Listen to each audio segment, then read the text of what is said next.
Programa informativo de Producción Nacional, con elementos de lenguaje, salud, sexo y violencia, que solo bajo la supervisión de padres, madres, representantes o responsables, es apto para niños, niñas y adolescentes.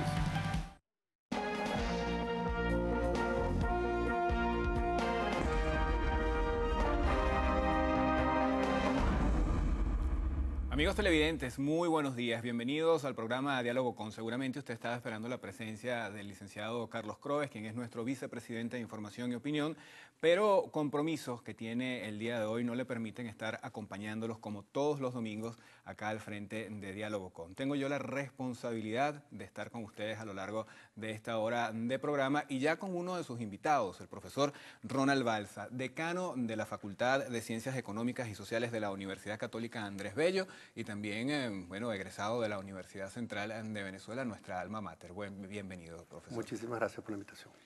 Bueno, uno de los temas principales que agobia al venezolano es el económico, porque de ahí se desprenden como muchos factores que tienen que ver incluso con la inseguridad, con la estabilidad hasta emocional y psíquica de la población.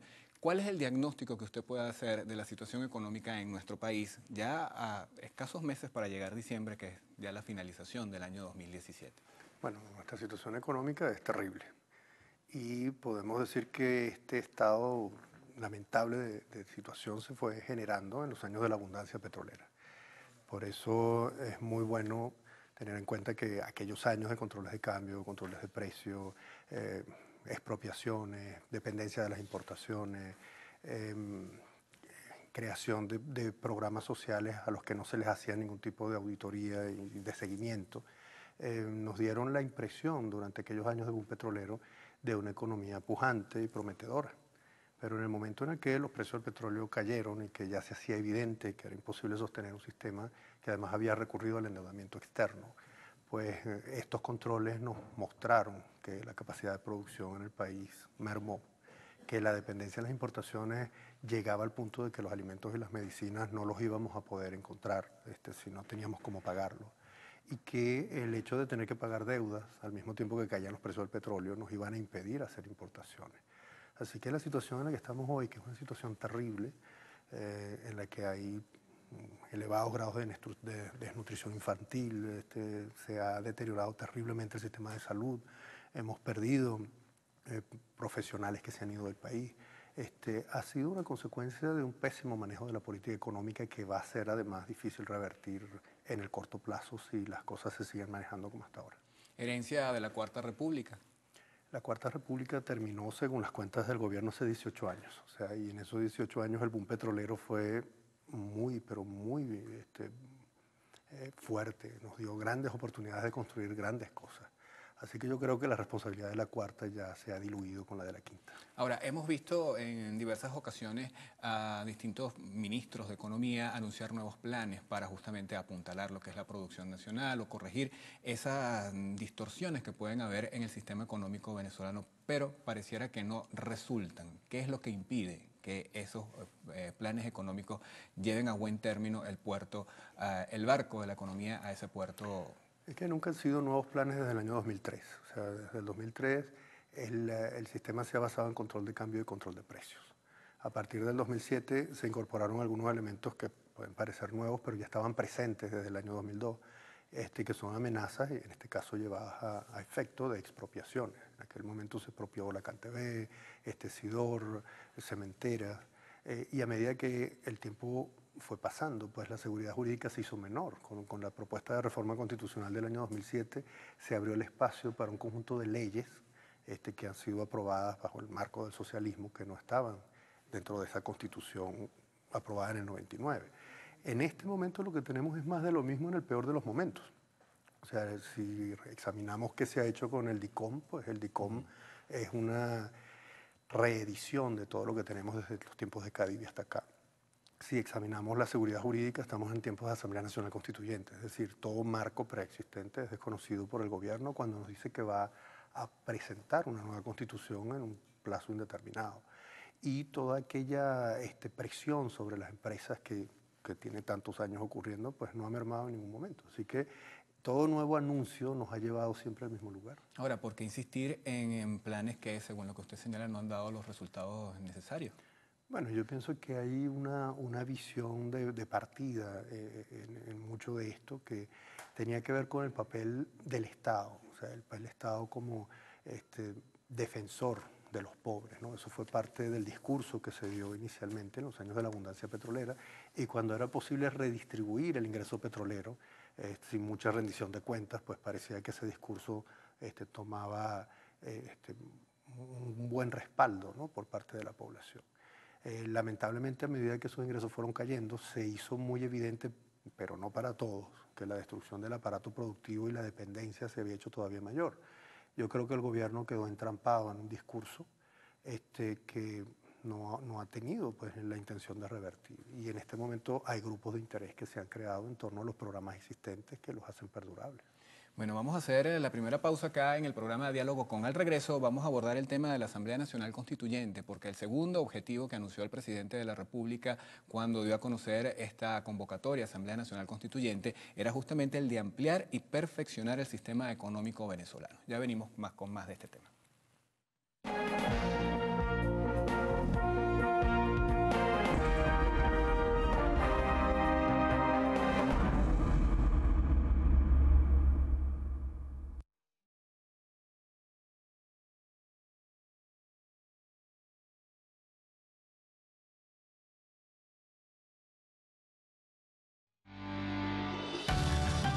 Estás viendo Diálogo con.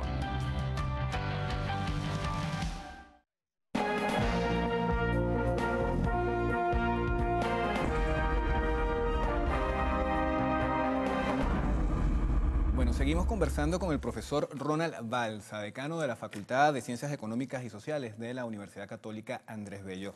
Estábamos hablando de la situación económica del país y le dejaba una pregunta en el corte anterior que tiene que ver con este segundo objetivo de la Asamblea Nacional Constituyente. El presidente de la República señaló ampliar y perfeccionar el sistema económico venezolano para dejar dibujado e instalado un nuevo sistema económico post-petrolero. Tiene que ser explícito el concepto, la forma y los mandatos constitucionales del modelo post-petrolero. Debe ser una economía productiva, diversificada, mixta, integrada e integradora. Una economía potencia. Al menos en lo que vemos en el objetivo hay la intención de cambiar. Bueno, el único cambio que veo es el reconocimiento de que estamos en un país post-petrolero por parte del gobierno, porque de resto no hay ningún otro cambio. Si observamos desde que el presidente Maduro está a cargo, desde el año 2013, se han presentado, como decíamos hace un momento, múltiples programas económicos que terminan siendo lo mismo. O sea, sistemas basados en controles, en expropiaciones, en un sistema legal que se va construyendo en torno a una idea muy particular del socialismo del siglo XXI, que está en el primer plan socialista del año 2007 y en el plan de la patria del año 2013. Esos dos planes se sostenían sobre el ingreso petrolero. Se declaraba que íbamos a tener una economía planificada, centralmente planificada, y que el sector petrolero iba a ser central. La única novedad que tenemos ahora es que se habla de una economía postpetrolera. Pero si vemos un poco hacia atrás, el último año, el año de los decretos de emergencia económica, han sido años en los que ese plan se hubiera podido poner en marcha. O sea, incluso no había garantías constitucionales en todos los aspectos porque un decreto de emergencia la suspende. Ese nuevo programa se pudo haber definido en el año pasado. Y si no hay nada nuevo, pues yo no espero algo diferente de la Asamblea Nacional Constituyente. Ahora, ¿cuánto daño le hace ese dólar negro a la economía venezolana? Un daño tremendo. O sea, la gravedad del problema es que el dólar negro existe porque no existe un mercado oficial de divisas, sino un sistema de reparto de divisas. O sea, a veces uno dice que el paralelo es la causa de todos los problemas, pero el paralelo no existiría si nosotros tuviéramos un mercado de divisas. O sea, la búsqueda de un control genera un descontrol. Sí, porque depende de qué se va a controlar. Porque, por ejemplo, hay controles que son indispensables. La Contraloría, por ejemplo, debe encargarse de examinar en qué se hace el gasto público. La Asamblea Nacional debe determinar cuál es el presupuesto que se aprueba. El Ejecutivo debe velar porque los gastos se hagan de la manera más adecuada. Pues. Y efectivamente existe en un sistema en el que hay división de poderes, control sobre los gastos y rendición de cuentas sobre los gastos. O sea, si, por ejemplo, el gobierno destina una enorme cantidad de dinero a las misiones, pues debe haber alguien que verifique que las misiones están protegiendo a la población.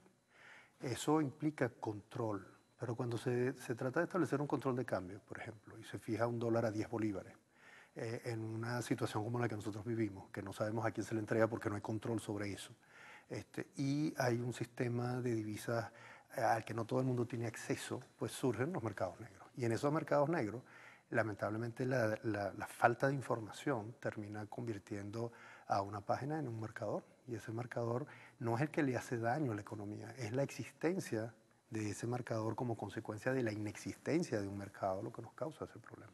Ahora, fíjese, el venezolano de a pie comenta, bueno, sube el marcador en esa página que todos conocemos y suben los precios, pero cuando baja el marcador en esa página los precios se mantienen a como estaban en el momento del alza, no bajan los precios. Sí. Entonces, ¿por qué decir que controla esa página la economía si no hay una fluctuación en...? La página no controla toda la economía, en principio. Hay productos que se mueven según el precio que pueda tener esta página, porque son productos importados posiblemente. Los movimientos terminan siguiendo la tendencia al alza. Cuando ha habido caídas en tiempos anteriores han durado muy poco. Y la incertidumbre que tenemos en este momento es muy grande. O sea, la posibilidad de volver a comprar lo que se había comprado es cada vez más angustiosa. O sea, si hace 2 meses había una medicina en una farmacia, no es nada seguro que la consigamos hoy. O sea, el grado de incertidumbre que sufrimos no es consecuencia de esa página, es consecuencia de no tener un sistema estable y confiable a partir del cual nosotros podamos hacer nuestras transacciones. La página lo que termina siendo es un reflejo de esa angustia colectiva en la que todos estamos por la inexistencia de un sistema formal que funcione. Ahora, el tema de la inflación y los aumentos salariales. Vemos, a diferencia de mucho tiempo atrás, había 1 o 2 aumentos salariales al año. El principal era el del 1 de mayo y luego las empresas privadas decidían cómo ajustar en el tiempo el ingreso del trabajador. Ahorita estamos viendo casi que un aumento salarial cada 3 meses, cada 2 meses. Esto producto de la inflación que nosotros estamos viviendo en el país. Estamos a las puertas de una hiperinflación. ¿Estamos viviendo una hiperinflación en Venezuela? Bueno, en principio los aumentos ocurren siempre porque el gobierno es la única manera que ha tenido de reconocer la inflación que hemos estado sufriendo, porque ya no publica las cifras. Pero son aumentos que siempre se quedan a la saga de la inflación. Y por eso durante los últimos años los trabajadores hemos perdido poder de compra. O sea, nuestros salarios reales han caído. A pesar de que el presidente cada 2 meses nos aumenta el salario nominal, el salario real ha caído sustancialmente. Y eso no es lo que, en última instancia, el aumento salarial lo que está causando el aumento de los precios. Los precios suben porque hay otras vías de expansión monetaria que el gobierno tiene, porque está el dólar paralelo, porque no hay dólar oficial, al que todos tengamos acceso, y porque como ha caído la producción en las importaciones hay menos cosas que comprar. Ahora, ¿eso significa que estamos ante una hiperinflación? No, todavía no. O sea, la definición clásica de hiperinflación dice que cuando pasemos el 50% mensual, ahorita estamos por 25%, estaríamos en una hiperinflación. En Argentina se hablaban de casos terribles, llegaba la gente a comer y de repente un precio tenía en el momento en el que se sentaban y otro precio tenía lo que habían consumido al momento de pedir la cuenta, ¿no? Incluso en Argentina llegó a ser de 190% en un mes la inflación, nosotros estamos en 25%. Cuando yo digo que no estamos en hiperinflación, hay gente que podrá decir, oye, pero este señor como que no tiene idea de lo caro que es todo. Es muy importante notar que nuestro problema es la pobreza. O sea, no que los precios estén subiendo muy rápido, sino que la gente no pueda comprar con lo que está ganando. El problema en muchos países en los que hay hiperinflación es que hay indexación salarial y es inmediata y se destruyen las relaciones de precios. Pero a veces los problemas de pobreza tan terribles como los que nosotros vivimos no son los que se presentan en esos otros lugares. Momento de hacer una nueva pausa acá en el programa Diálogo Con. Al regreso le vamos a preguntar a ver si existe alguna posibilidad de que ese venezolano común pueda proteger el bolsillo ante la situación económica que estamos viviendo. Ya venimos.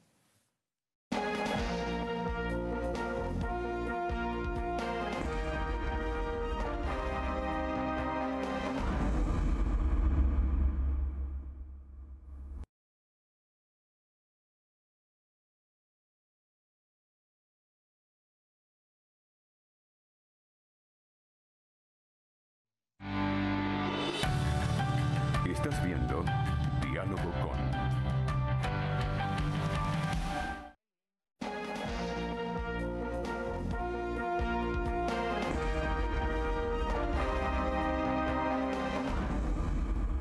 parte anterior conversábamos con Ronald Balsa, él continúa con nosotros y le dejábamos esa interrogante, ¿cómo hacer para proteger el bolsillo en la situación económica que estamos viviendo? Los pocos ingresos que pueda tener el venezolano, ¿cómo mantenerlos allí o por lo menos multiplicarlos un poquito?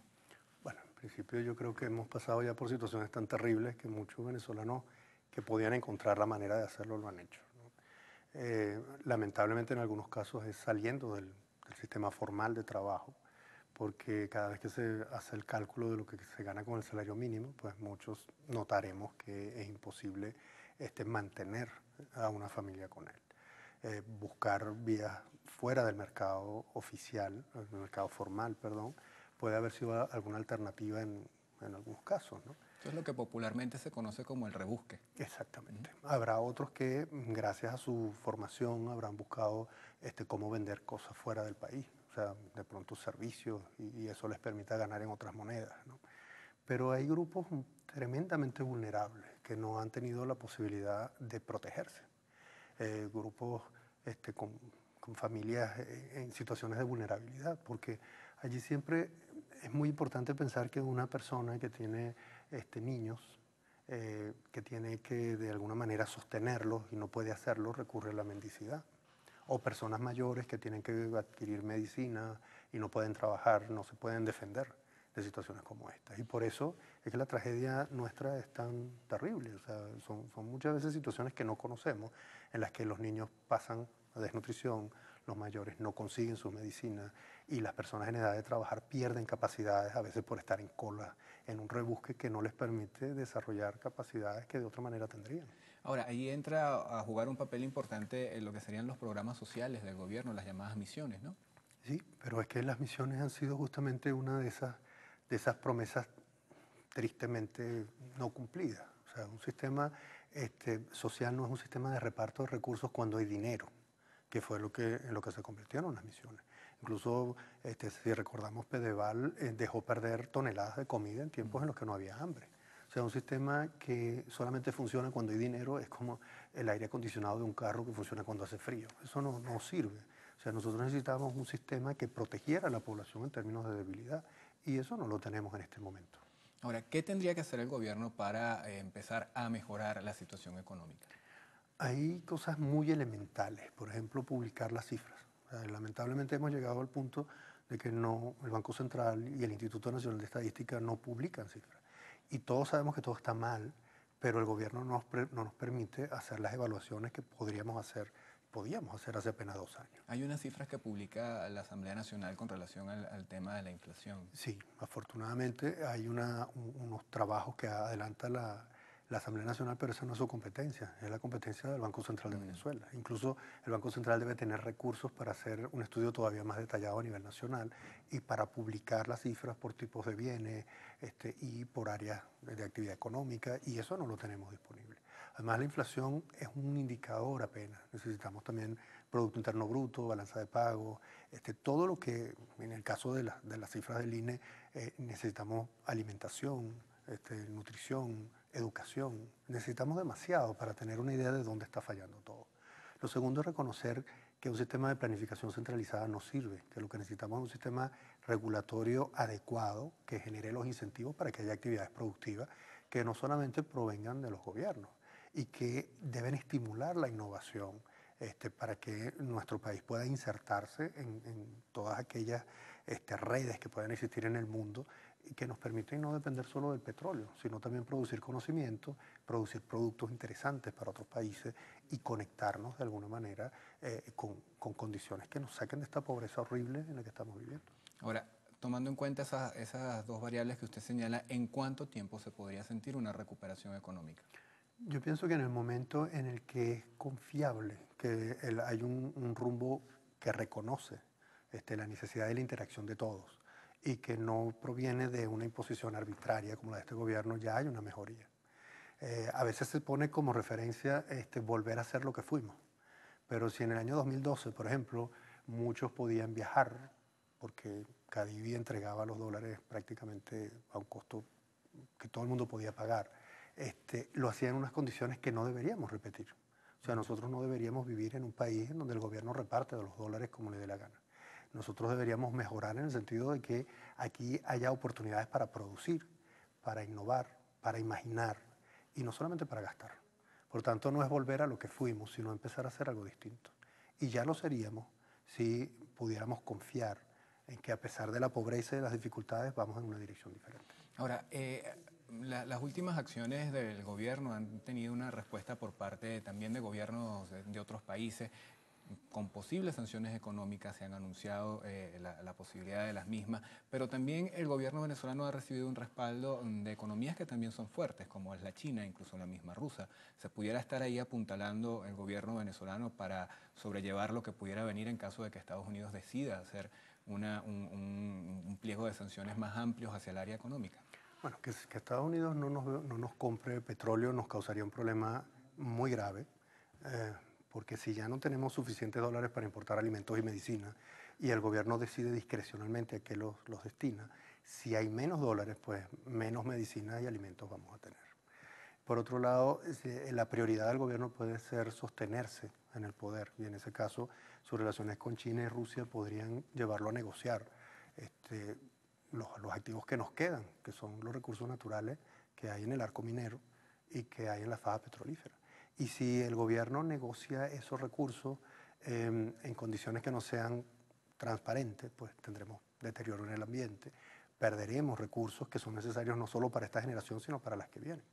Por eso, sancionar a Venezuela no comprando el petróleo puede terminar empujando al gobierno hacia China y Rusia y generando un daño todavía mayor del que estamos pasando en este momento. Bueno, como dicen por allí, amanecerá y veremos, ¿no? Nosotros tenemos que hacer una nueva pausa. Despedimos al profesor Ronald Balsa, le agradecemos su intervención y al regreso estaremos conversando con Achilles Hopkins, él es presidente de FEDEAGRO. Un tema también que está muy ligado a lo que es la economía y es la parte del consumo de alimentos y la producción de estos alimentos. Ya venimos.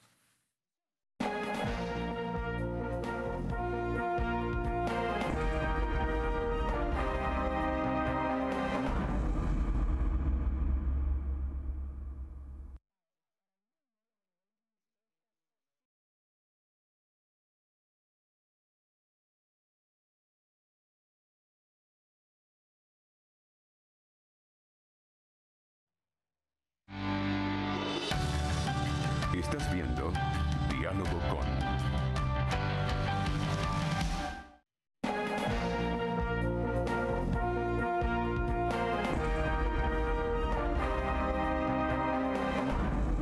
Continuamos con más del programa Diálogo con de este domingo. Ya está con nosotros Achilles Hopkins, quien es el presidente de FEDEAGRO, y con él vamos a abordar el tema del abastecimiento o desabastecimiento de productos que vienen precisamente del agro. ¿En qué nivel estamos en este momento?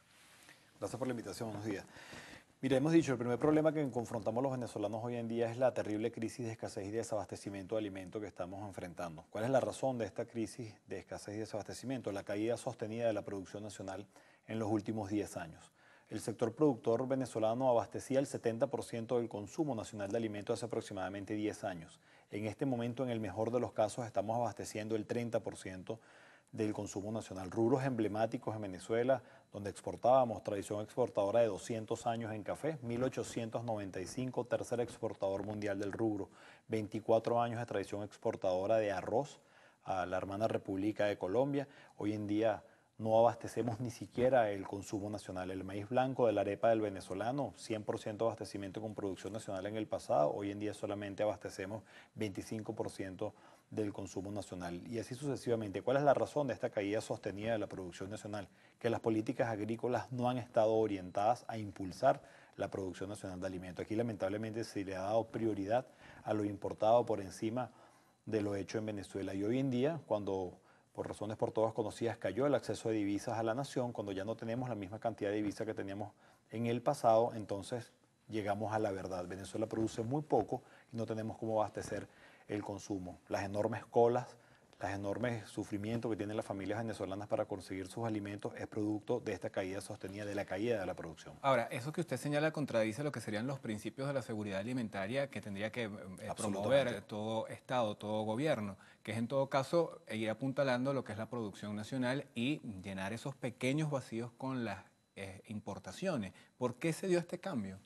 Sí, tal cual como tú lo expresas, no hay, hoy en día cada día estamos más lejos de la soberanía y de la seguridad agroalimentaria. Cuando tú solamente produces el 30% de lo que consumes, estás muy lejos de lo soberano, que por cierto claramente lo expresa la Constitución Nacional de la República Bolivariana de Venezuela. ¿Por qué llegamos aquí? Pues porque las medidas, las políticas agrícolas no estuvieron orientadas a esto. Un Estado que fue, como te dije, exportador histórico de café, hoy en día solamente producimos el 40% del café que consumimos, solamente producimos el 40% del arroz que consumimos. ¿Qué se hizo en Venezuela? En primera instancia, la política terrible de expropiación de tierras, tierras que producían muchos alimentos hechos en Venezuela para los venezolanos que hoy en día prácticamente no producen nada. Expropiaciones de empresas que estaban dedicadas a la producción nacional. La expropiación de Agroisleña, para poner un ejemplo, en el año 2012, cuando se expropió Agroisleña, Barinas, el estado de Barinas sembró 80.000 hectáreas de maíz. En este año 2017, Barinas logró sembrar 12.000 hectáreas de maíz. Agroisleña fue un ícono en el servicio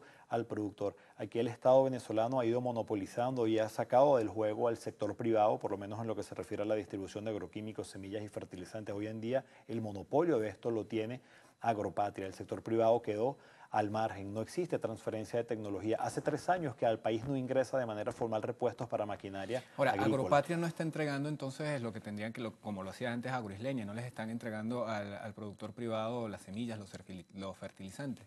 No se da abasto con los requerimientos que tiene el sector. Agroisleña era un jugador dentro de una cadena de oferentes que habían no solamente de productos, oferentes de servicios al productor, oferentes de tecnología al productor. Hoy en día Agropatria tiene el monopolio no solamente de los agroquímicos y de la semilla, a partir de este año 2017 también es el monopolio de la distribución de fertilizantes en Venezuela, labor que por cierto muy bien lo hacía Pequiven. Aquí se había llegado a sincerar en un trabajo sensato y sincero entre las asociaciones de productores agropecuarios y Pequiven para que el fertilizante fuese realmente a quien lo necesitaba y a quien producía los alimentos hechos en Venezuela.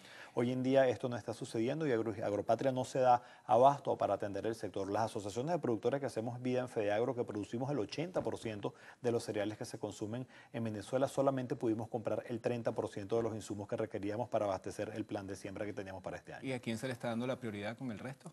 La prioridad lamentablemente ha estado en algunos nuevos actores que han entrado a jugar dentro de la producción, empresas relacionadas al Estado. Corporación Venezolana del Agro, por ejemplo, tuvo prioridad en la asignación de insumos. Agrofan, empresa constituida por la Fuerza Armada para producir alimentos. Nosotros no estamos en contra ni de la Corporación Venezolana del Agro ni de Agrofan, pero creemos que Zapatero debe dedicarse a sus zapatos. Creo que el papel de los militares es resguardar las fronteras y prestar seguridad para que nosotros, los productores agropecuarios, podamos producir. Corporación del Agro tiene todo el derecho a poder producir, pero nosotros, quienes históricamente le hemos dado a comer a este país, también tenemos derecho a que se nos vendan, no es un obsequio que nos están haciendo, a que se nos vendan los insumos que requerimos para producir. Fedeagro tenía una planificación de sembrar 530.000 hectáreas de maíz en este ciclo 2017. Recibimos solamente el 30% de los insumos que requeríamos para ello.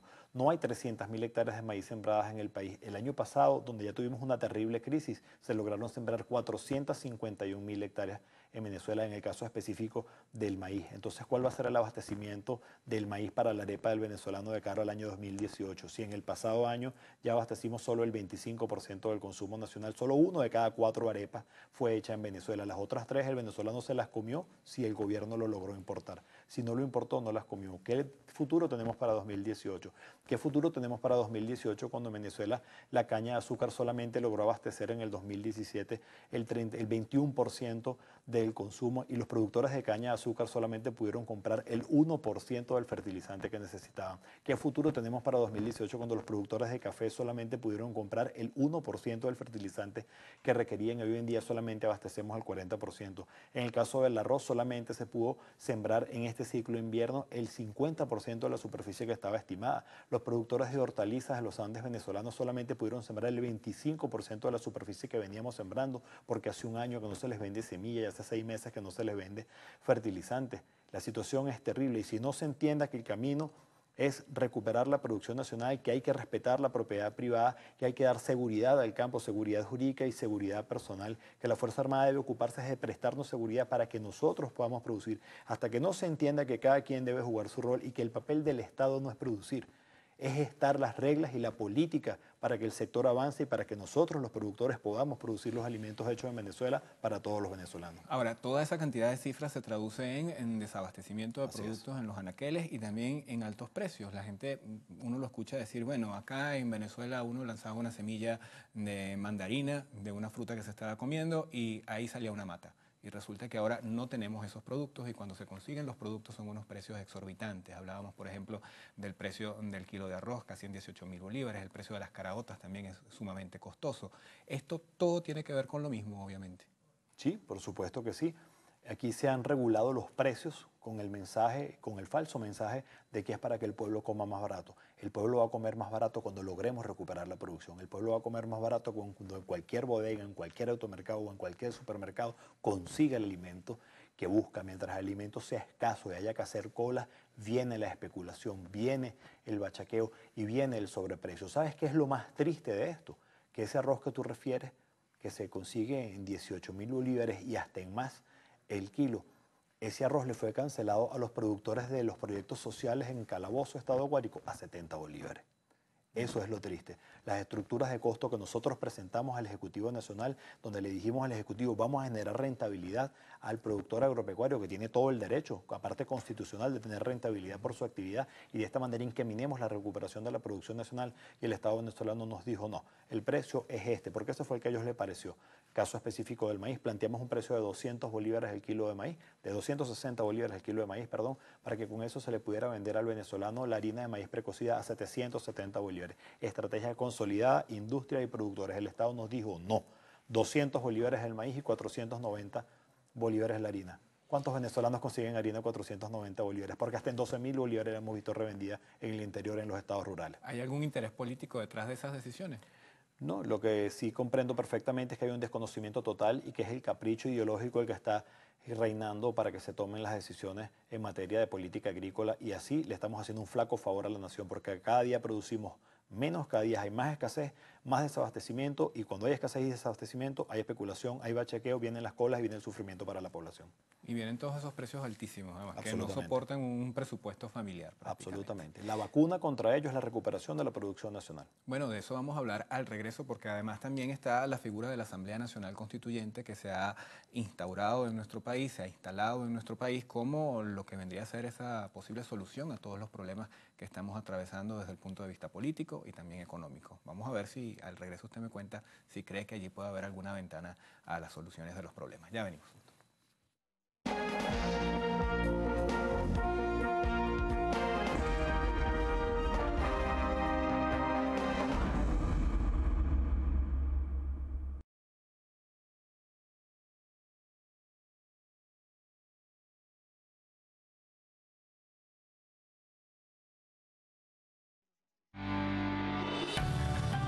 Estás viendo Diálogo con...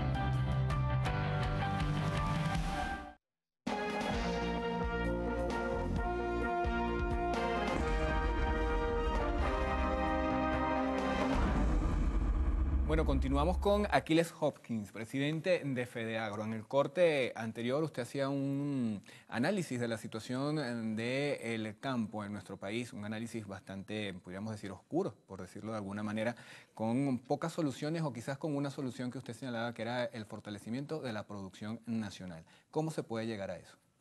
Bueno, en primera instancia hay que entender que el problema es la caída de la producción, entonces vamos a gestar la política para que se recupere la producción.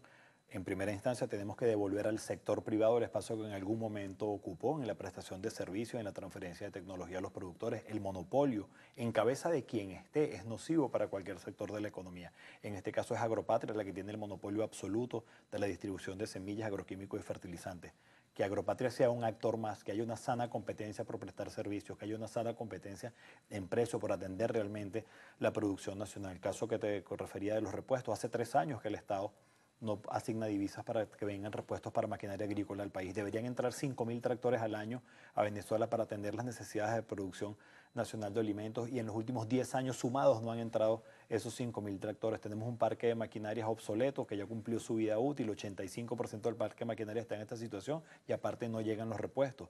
Entonces la política, el control cambiario que ha ejercido el Estado, si no lo puede administrar de manera responsable, lo responsable ante el país, entonces es flexibilizarlo, permita que el sector privado pueda actuar, permita que el sector privado busque otras fuentes para accesar a las divisas, para que traigamos la tecnología, para que traigamos los repuestos. Las estructuras de costos hay que respetarlos, el control de precio absurdo no tiene ningún sentido, las cosas tienen que valer lo que realmente tienen que valer, hay que respetar las estructuras de costo y los sectores productivos tienen que tener rentabilidad para que puedan ser prósperos, para que cada día se pueda producir más. No es con un control de precios como el pueblo va a comer más barato, es mentira. Mira lo que está sucediendo, cómo estamos comiendo de costoso, cómo es posible que sí se permite que lo importado valga lo que valga y lo hecho en Venezuela, entonces no tenemos derecho. ¿Cuál es el error que cometimos nosotros? Ser productores agropecuarios venezolanos queriendo producir alimentos hechos en Venezuela para los venezolanos. Esto no puede ser, se le da la espalda al país. Hay que comprender entonces que hay que respetar la rentabilidad dentro de los sectores y que el Estado no tiene por qué dedicarse a producir. El Estado tiene que dedicarse a gestar esa política que facilite que el sector privado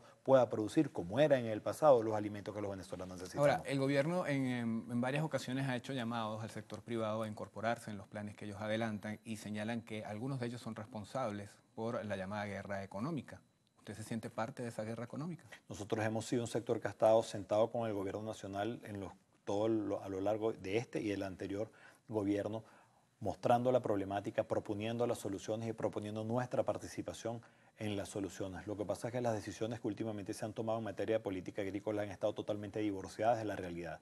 Guerra económica, quizás exista una guerra económica, pero ¿de quién es la guerra económica? La guerra económica es de aquel que nos tiene a los productores agropecuarios sin insumos para producir. La guerra económica es de aquel que nos tiene a los productores agropecuarios sin repuestos para nuestra maquinaria. La guerra económica es de aquel que nos obliga a trabajar con productos a un precio que nos ponen a trabajar a pérdida. La guerra económica está de aquel que no nos permite comprar los insumos que necesitamos para producir. Entonces, ¿quién es el gestor de la guerra económica? Es quien impulsa la política. No somos nosotros. Nosotros lo que queremos es producir.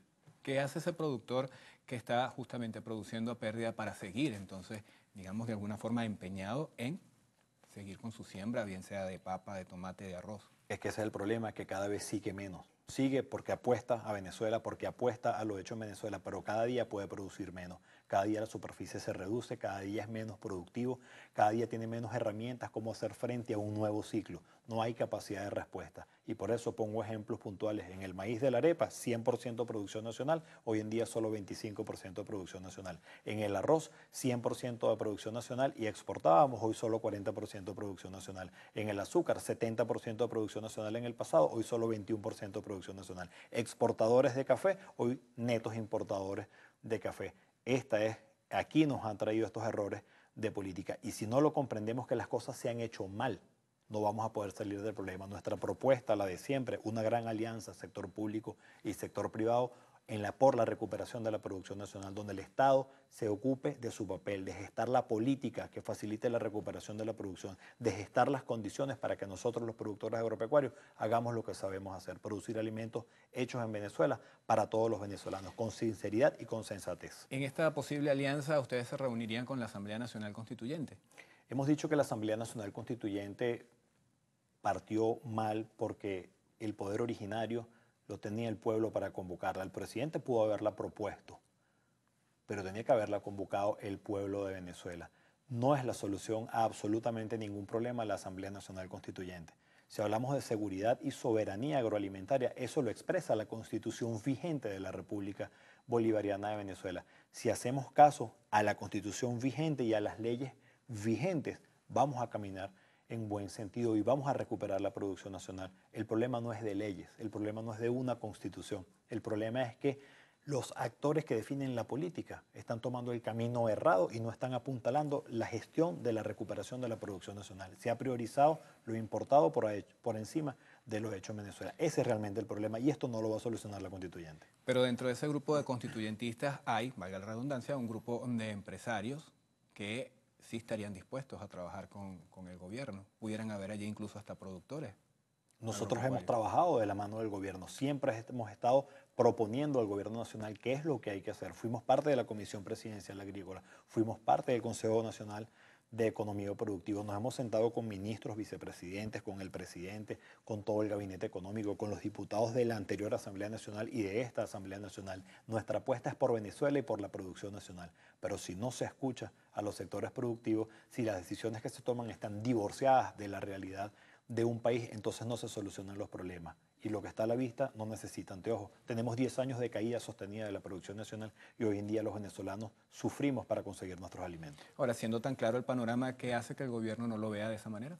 Esa es la pregunta que le queremos hacer al gobierno nacional. ¿Por qué no entienden qué es lo que está pasando? ¿Por qué no comprenden que cada día en Venezuela producimos menos?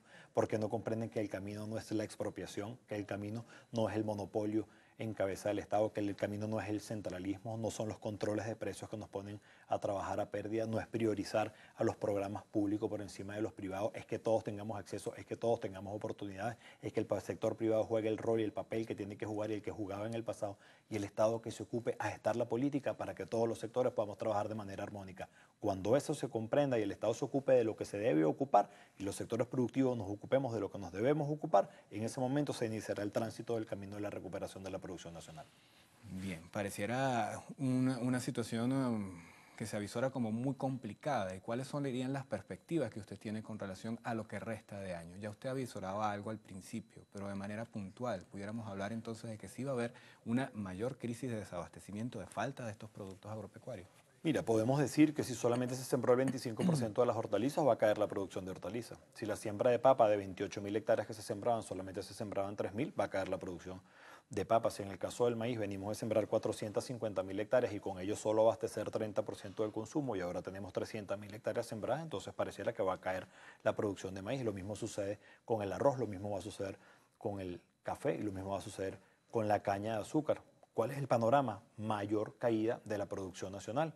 ¿Qué tendrá que hacer el Estado para contener la caída de la producción o para traer lo que no se está produciendo en Venezuela? Importar. ¿Hay plata para eso? Hay que traer el déficit. Esa es la gran pregunta. Hay las divisas para ello, pero ¿sabes qué es lo triste? Que todo eso se podría estar produciendo aquí en Venezuela. En el pasado, cuando producíamos el 70% de los alimentos que consumíamos, también exportábamos. Y con esas exportaciones de esos alimentos, pagábamos el 40% del déficit que había que importar. No solamente producíamos el 70%, sino generábamos las divisas para importar el 40% restante. Hoy en día solamente producimos el 30% y prácticamente no exportamos. Bien, bueno, Aquiles Hopkins, presidente de FEDEAGRO, amigos, la mañana de hoy en el programa Diálogo Con. Nosotros llegamos hasta acá por el día de hoy, recordándoles la cita para el próximo domingo. Ya estará con todos ustedes, como siempre, nuestro vicepresidente de Información y Opinión, Carlos Croes. Que pasen un feliz domingo.